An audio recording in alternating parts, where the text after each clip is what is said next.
الذي خلق الموت والحياة ليبلوكم أيكم أحسن عملا صدق الله العظيم۔ تمام قسم کی حمد و ثنا، تمہیدات، تحلیلات، تسبیحات، تکبیرات اللہ تبارک و تعالیٰ کی ذات اقدس کے لیے، درود و سلام امام الانبیاء سید الاولین والآخرین، سید الثقلین، سید الحرمین،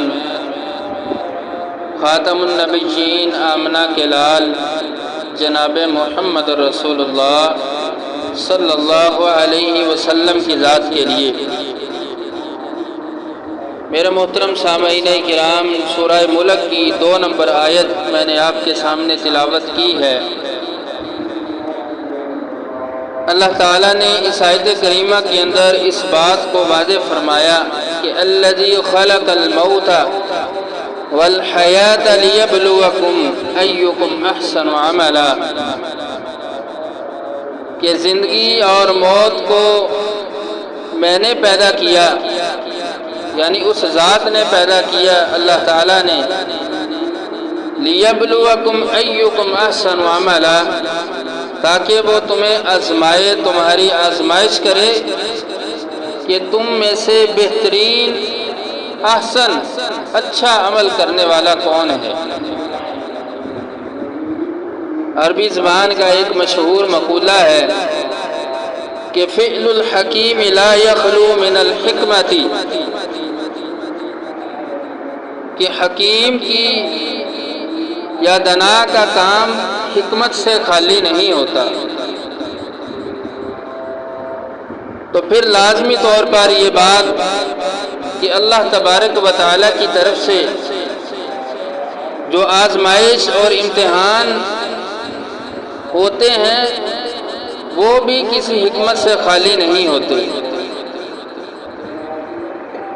آزمائش سے مراد وہ امتحان ہے، اور امتحان محض مصیبت، مشکل یا پریشانی کی صورت میں نہیں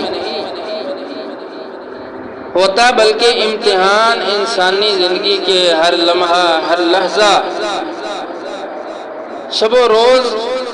ساتھ ساتھ چلتا ہے۔ انسان کی صحت کی صورت میں ہو، وہ بیمار ہو، خوشی ملے، رزق میں وسعت ملے،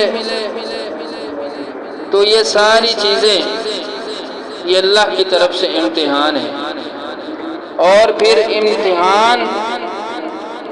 اللہ تبارک و تعالیٰ اپنے بندوں کا کیوں کرنا چاہتے ہیں؟ کیونکہ اللہ تعالیٰ یہ بات دیکھنا چاہتے ہیں کہ میرے بندوں کا چال چلن میری آزمائش اور امتحان کے بعد کیسا ہے، وہ کیسے عمل کرتے ہیں، کامیاب ہوتے ہیں اس امتحان میں یا ناکام ہو جاتے ہیں۔ اسی چیز کو اللہ تعالیٰ نے سورہ ملک 2 نمبر آیت کے اندر واضح فرمایا کہ الذی خلق الموت والحیاۃ لیبلوکم ایکم احسن عملا، کہ وہی ذات ہے اللہ کی جس نے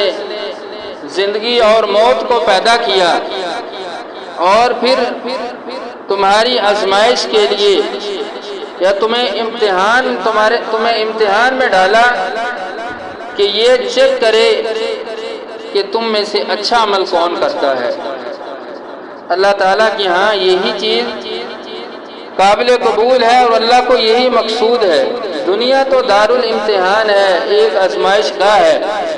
جس میں ہر مسلمان، ہر کافر، ہر کوئی اپنی زندگی گزار رہا ہے اور اس آزمائش سے گزر رہا ہے۔ لیکن خوشخبری ہے ان لوگوں کے لیے کہ جن کی آزمائش اللہ کے لیے ہوتی ہے اور اللہ کی راہ میں ہوتی ہے۔ اللہ تعالیٰ پھر اس آزمائش کے ذریعے سے، اس امتحان کے ذریعے سے اپنے نیک بندوں کے گناہوں کو معاف کرتے ہیں، ان کے درجات کو بلند کر دیتے ہیں،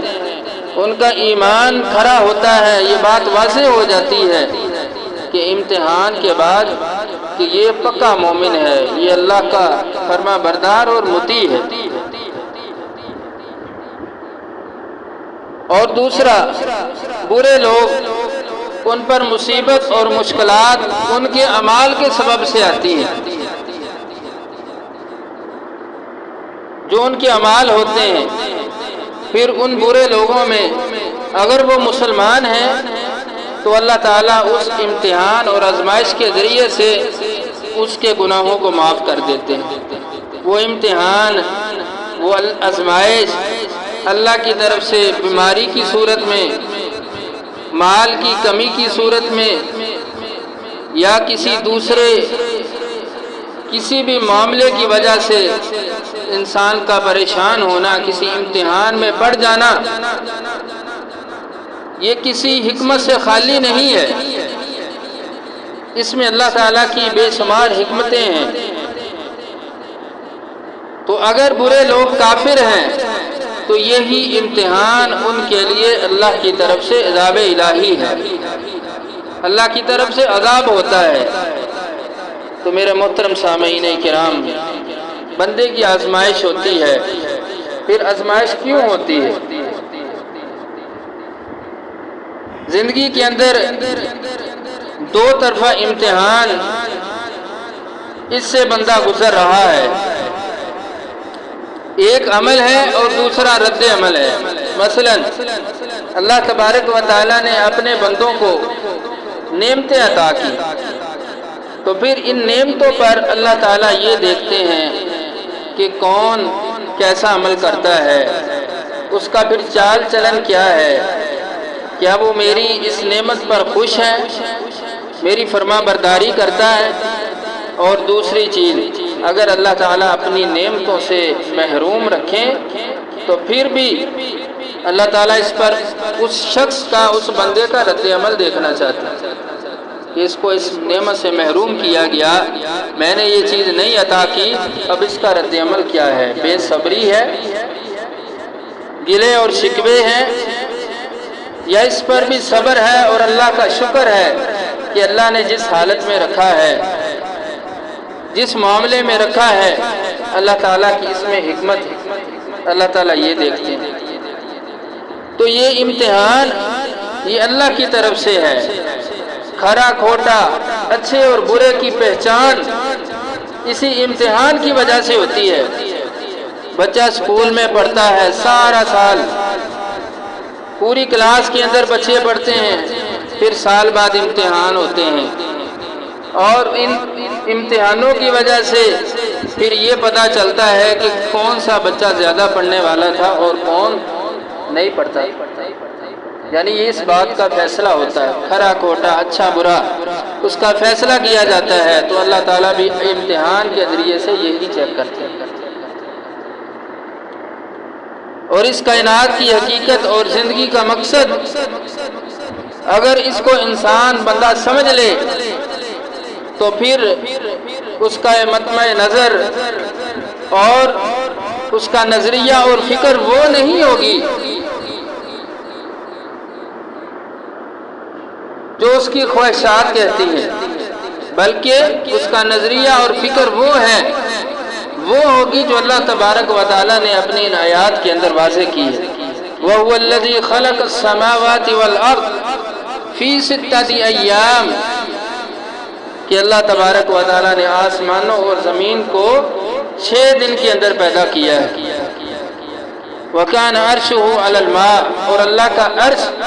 پانی پر ہے۔ لِيَبْلُوَكُمْ أَيُّكُمْ أَحْسَنُ عَمَلًا، اور آخری بات پھر وہی ہے کہ اللہ تعالیٰ تمہیں آزماتے ہیں، تمہاری آزمائش کرتے ہیں، دیکھتے ہیں کہ احسن عملا، کہ تم میں سے اچھا عمل کرنے والا کون ایسا بندہ ہے کہ جس کے اعمال بہترین ہیں، اللہ کو پسند ہیں، اللہ تعالیٰ یہ دیکھتے ہیں۔ اور پھر یہ دنیاوی نعمتوں کی حقیقت کہ اگر مل جائے تو ہم خوش ہیں، بندہ اس پہ خوش ہوتا ہے کہ مجھے یہ نعمت مل گئی، اگر نہ ملے تو پھر غم زدہ ہے، پریشان ہے کہ میرے پاس یہ نعمت نہیں، مجھے یہ پریشانی لاحق ہوئی ہے، تو اس پہ پریشان ہو جاتا ہے، غم زدہ ہوتا ہے۔ اگر انسان ان دنیاوی چیزوں کی اصل حقیقت کو سمجھ لے تو وہ کبھی بھی پریشان نہیں ہوگا۔ یہ دنیا امتحان گاہ ہے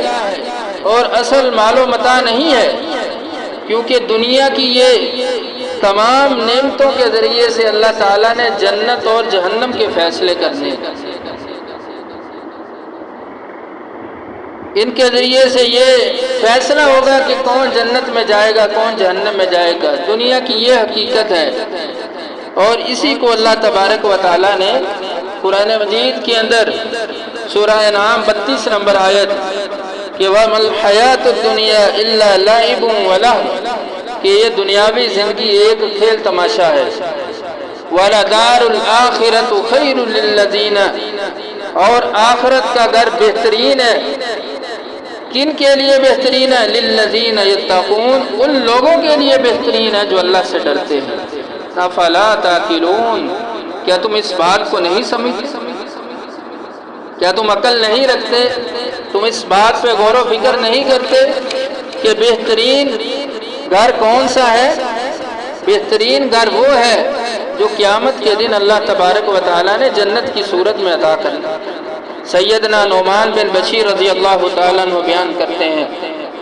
کہ رسول اللہ صلی اللہ علیہ وسلم نے ارشاد فرمایا کہ ان الہلاکۃ کل ہلاکۃ ان تعمل السیئات فی زمان البلاء، کہ بے شک تمام ہلاکت اور بربادی اس شخص کے لیے ہو کہ جو آزمائش اور امتحان کے وقت بھی برے اعمال کو نہیں چھوڑتا۔ اللہ نے کسی مصیبت، کسی پریشانی اور امتحان میں اس کو ڈالا ہوا ہے تو پھر بھی وہ اپنی کرتوتوں سے باز نہیں آتا، پھر بھی وہ اللہ کی طرف رجوع نہیں کرتا، پھر بھی اپنی زندگی اللہ کی نافرمانی میں گزارتا ہے، برے اعمال کے ساتھ اپنی زندگی کو گزار رہا ہے۔ تو رسول اللہ صلی اللہ علیہ وسلم نے فرمایا ان الہلاکۃ کل ہلاکۃ، اس بندے کے لیے ہلاکت اور بربادی ہے۔ تو اللہ تبارک و تعالیٰ کی طرف سے آزمائش، امتحان کا آنا یہ تائب ہونے کا سبب ہے، اس کے ذریعے سے اللہ تعالیٰ اپنے بندوں کو اپنی طرف مائل کرتے ہیں، اللہ کی طرف لوگ رجوع کرتے ہیں جب ان پر کوئی مشکل اور پریشانی آتی ہے، اور اس کے ذریعے سے اللہ تبارک و تعالیٰ اپنے بندوں کو توبہ کروانا چاہتے ہیں کہ وہ اپنے گناہوں کی اللہ تبارک و تعالیٰ سے معافی مانگ لیں۔ دیکھیں کچھ لوگ ایسے ہوتے ہیں، آپ ان کو جو کچھ مرضی کہتے رہیں وہ آپ کی بات پر کان نہیں دھرتے، ٹس سے مس نہیں ہوتے۔ علماء، خطبہ اپنے جمعوں کے اندر، درس و دروس کے اندر یہ بات رسول اللہ صلی اللہ علیہ وسلم کے فرامین، اللہ کی کلام کو واضح کرتے رہتے ہیں، لیکن وہ ٹس سے مس نہیں۔ تو پھر اللہ تبارک و تعالی پھر ایسے لوگوں کو ایک جھٹکا لگاتے ہیں، اللہ کی طرف سے پھر آزمائش آتی ہے، پریشانی اور مشکل آتی ہے، پھر وہ اللہ کی طرف پلٹ آتے ہیں، پھر وہ باز آتے ہیں اپنے ان اعمال سے اور اپنے ان گناہوں سے۔ تو اللہ تبارک و تعالیٰ کا امتحان میں ڈالنا، آزمائش میں ڈالنا، اس کے پیچھے کی یہ بھی مقصد کہ اللہ تعالیٰ ان نافرمانوں کو اپنی طرف مائل کرتے ہیں تاکہ وہ رجوع کریں اور اللہ تعالیٰ سے اپنے گناہوں کی معافی مانگے۔ سورہ روم کے اندر 41 نمبر آیت اللہ تعالیٰ نے اسی بات کو واضح کیا، ظہر الفساد فی البر والبحر، خشکی اور سمندر کا فساد بما کسبت ایدی الناس، لوگوں کے ہاتھوں کی کمائی ہے، ان کے اعمال کے سبب ہے، اس وجہ سے ہے، لیذیقہم بعد الذی عملوا لعلہم یرجعون،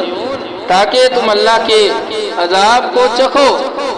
تمہیں وہ اللہ کا عذاب پہنچے، آزمائش پہنچے، تو پھر تم اللہ کی طرف رجوع کرو، پلٹ آؤ۔